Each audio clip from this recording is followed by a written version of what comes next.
Assalamualaikum warahmatullahi wabarakatuh. Selamat pagi, salam sehat selalu. Bertemu kembali dalam perkuliahan mata kuliah kesehatan hutan. Di minggu keempat ini kita akan melanjutkan terkait materi pemantauan kesehatan hutan. Di pertemuan pertama kita telah membahas terkait apa itu definisi kesehatan hutan dan perkembangannya. Nah, di dalam pertemuan yang keempat ini atau minggu keempat ini saya akan mencoba menjelaskan kepada adik-adik mahasiswa terkait prinsip, kriteria, indikator dan parameter daripada kesehatan hutan itu sendiri. Adapun capaian pembelajaran yang diinginkan dalam pertemuan yang keempat ini atau kuliah keempat ini diharapkan ini tidak jauh berbeda dengan pada pertemuan yang ketiga, yaitu mahasiswa diharapkan dapat memahami tentang konsep pemantauan kesehatan hutan dan indikator-indikator yang perlu diukur. Nah, dalam pertemuan keempat ini kita akan membahas indikator-indikator yang terukur itu. Seperti dalam pertemuan minggu kemarin, bahwa pengelolaan hutan secara lestari dan berkelanjutan itu adalah merupakan prinsip. Kita sebagai seorang ilmuwan mempunyai prinsip bagaimana kita mengelola hutan secara lestari dan berkelanjutan. Nah, salah satu kriteria menurut IPCO itu kesehatan ekosistem hutan merupakan salah satu kriteria di dalam prinsip pengelolaan hutan secara lestari dan berkelanjutan. Adapun indikator-indikator dari kriteria kesehatan hutan ini terus dikembangkan di berbagai penjuru dunia untuk memperoleh indikator-indikator kesehatan hutan, baik untuk indikator kesehatan hutan misalkan di fungsi produksi, fungsi lindung ataupun fungsi konservasi. Indikator-indikator ini kalau di hutan tropis yaitu di Indonesia seperti di pertemuan kemarin saya sampaikan ada 4 yang sudah dipatenkan, maksudnya yang sudah sering digunakan indikator untuk menilai kesehatan hutan baik itu di fungsi lindung, fungsi produksi maupun fungsi konservasi, yaitu indikator vitalitas. Ya, ini akan berbicara atau dicirikan oleh kerusakan pohon dan kondisi tajuk. Yang kedua biodiversitas, yang ketiga produktivitas, dan keempat ada kualitas tapak.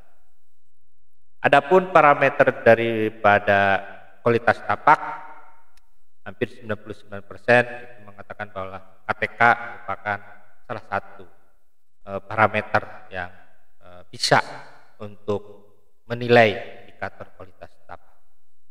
Yang kedua ada biodiversitas, bisa kita menggunakan Jeff Liu ya kan, atau Shannon Weiner, atau sedangkan produktivitas kita bisa menggunakan rumus ya LBDS ataupun volume.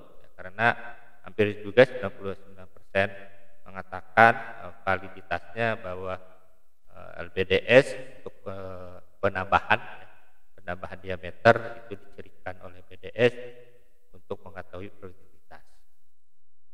Yang ketiga adalah vitalitas, ini dicirikan oleh kerusakan pohon dan kondisi tajuk, di mana kerusakan pohon itu dicirikan oleh PLI ya. Plot level index terkait tipe kerusakan pohon, lokasi kerusakan pohon, dan tingkat keparahan. Sedangkan kondisi tajuk itu parameternya hidro-PCR ada 5 parameter, yaitu rasio tajuk hidup, transparansi tajuk hidup, kerapatan tajuk, diameter tajuk, dan itu adalah beberapa contoh parameter.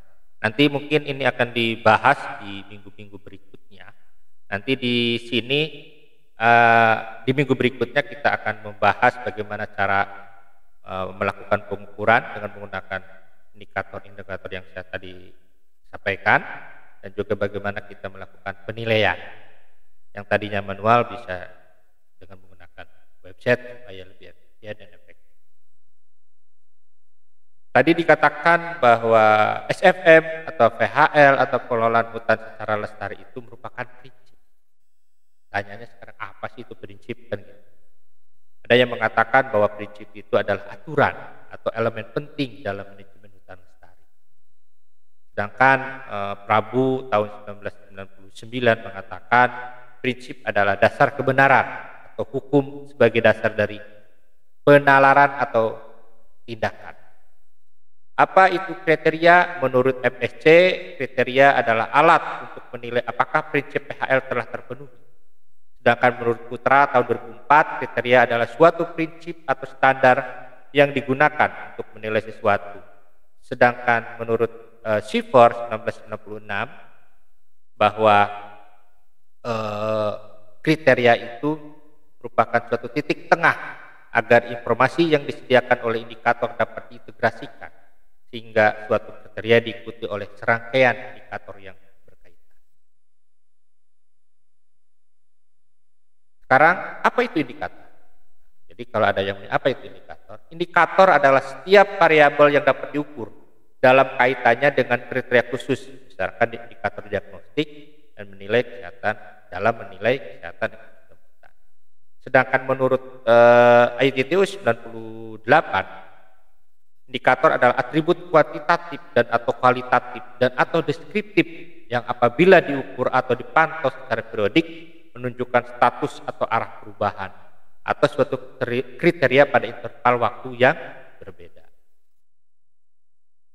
Jadi secara umum itu indikator adalah dapat digunakan untuk mengevaluasi kelestarian. Jadi harus bisa dipahami. Sedangkan untuk menambah kejelasan dan memudahkan dalam melakukan penilaian terhadap suatu indikator diperlukan suatu parameter. Pertanyaannya, apa itu parameter? Parameter adalah suatu nilai atau kondisi yang dijadikan sebagai tolak ukur terhadap nilai atau kondisi yang lainnya serta dapat menambah kejelasan dan memudahkan penilaian terhadap suatu indikator. Itu adalah pengertian daripada parameter. Jadi ada prinsip, kriteria, indikator, parameter. Di bawah parameter itu ada verifier. Adapun parameter itu harus terukur, mudah, murah, tidak membingungkan, efektif dan efisien untuk menjelaskan suatu indikator. Jadi kalau tidak terukur, tidak mudah dan tidak murah dan membingungkan serta tidak efektif dan efisien, itu tidak bisa menjadi suatu parameter. Jadi parameter itu harus terukur, harus mudah. Kalau tidak terukur berarti tidak bisa menjadi suatu parameter. Contoh sederhananya adalah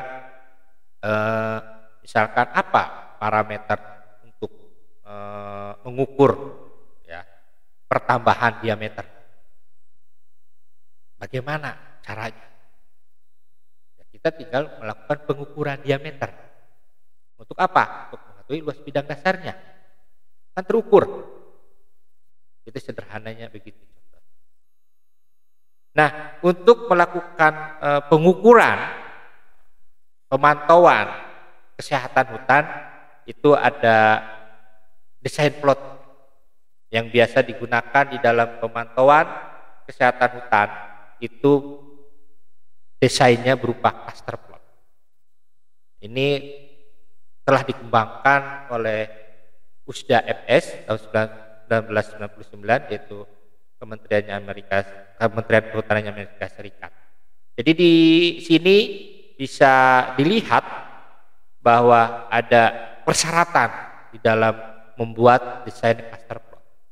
Pertama adalah bahwa cluster plot ini terdiri dari 4 annular plot, subplot, dan microplot, di mana titik pusat cluster plot pertama merupakan titik pusat bagi keseluruhan plot. Jadi titik pusat yang plot pertama merupakan titik pusat bagi keseluruhan plot.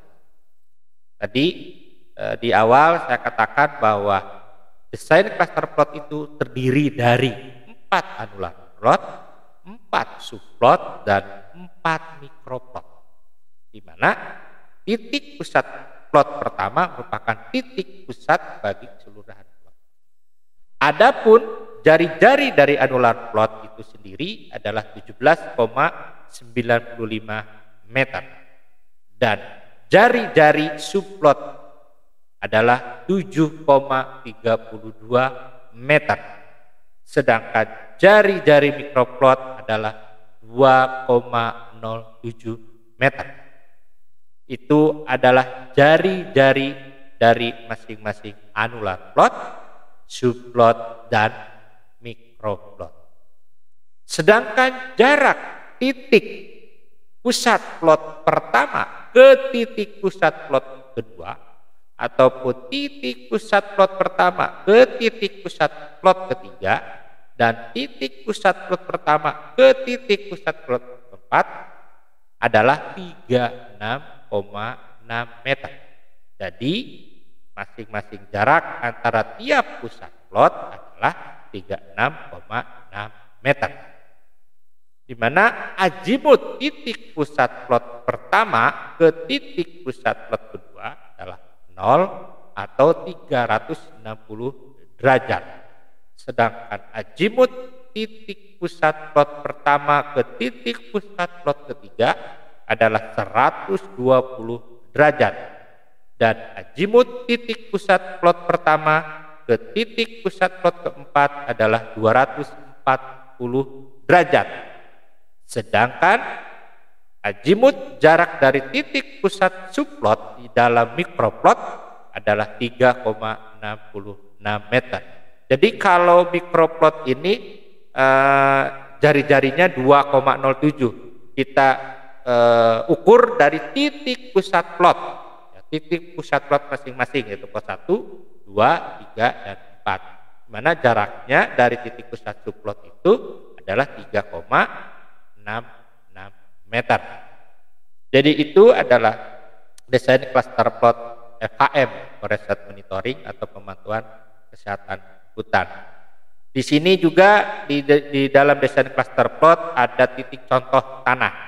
Titik contoh tanah ini jaraknya dari titik pusat subplot adalah 18 meter. Jadi ada tiga titik contoh tanah, yaitu antara plot 1 dan plot 2, plot 1 dan plot 3, dan plot 1 dan plot 4. Jadi ada 3 titik contoh tanah yang harus kita buat untuk mengambil atau nantinya untuk dianalisis tanahnya. Jadi untuk pemantauan kesehatan hutan ini desain cluster plotnya berbentuk desain ya, berbentuk cluster plot yang terjadi 4 plot. Di sini ada sejarahnya, nanti mungkin di pertemuan berikutnya akan dijelaskan kenapa plotnya itu desainnya berbentuk cluster plot yang terdiri dari 4 anular plot, 4 subplot, dan 4 mikroplot. Mungkin itu saja penjelasan dari materi kelanjutan pemantauan kesehatan hutan ini. Mudah-mudahan bisa dipahami dengan baik. Ini ada beberapa buku ya atau daftar pustaka yang bisa menjadi pegangan selain buku-buku yang telah saya jelaskan atau saya terangkan dan diberikan contohnya di pertemuan yang ketiga minggu kemarin.